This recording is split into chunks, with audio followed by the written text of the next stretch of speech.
почитуван заменик председател, колеги пратеници, почитуван колега Чаракчиев, овдека изнесовте факти, фалби, дека оваа влада работи многу добро, дека во државата тече мет и млеко, дека буџетот бил во добра кондиција. Како во добра кондиција е буџет кога се уште не е донесен? Ова е само проекција.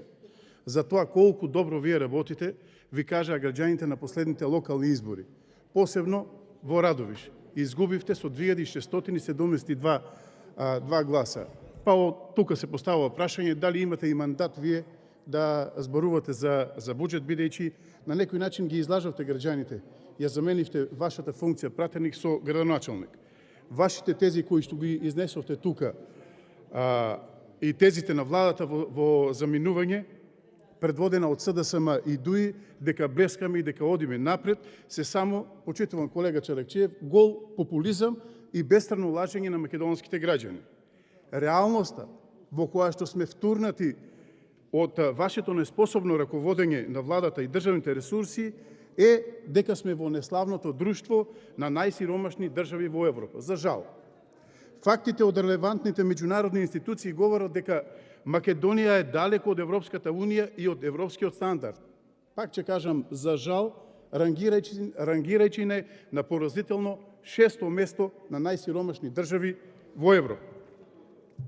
Но ќе започнам со она што сите ние кои што сме се уште тука останати во Република Македонија, кои што го создаваме, тоа бруто домашниот производ, за кој што многу овдека јасно и опсежно вие го образложувавте.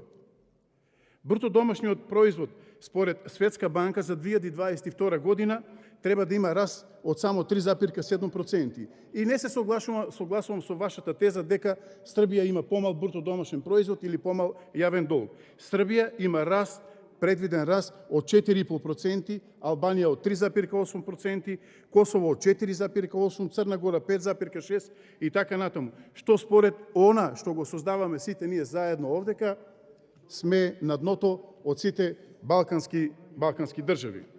Но морам да ви признаам дека пак во нешто сте најдобри или најдобри како држава, а тоа е инфлацијата. Инфлацијата е предвидена да биде 3,7% во Република Македонија, за Албанија предвидувањето 1,8%, за Косово 2,1%, Црна Гора 2,3%, Бугарија под 1%, Грција 1% и така натаму. Кога сме сега кај индустријата, за која што велевте дека имаме раст, само да ја довршам мисла, ќе кажам дека во август има доживеано пад од 1,4%, а само во септември градежништвото има пад од 8%. И на крајот, почитуван колега Чаракчиев, ќе ве прашам, дали граѓаните живеат подобро? Дали стандардот е повисок? Дали фирмите, дали стопанствениците, бизнис секторот работат подобро? Благодарам.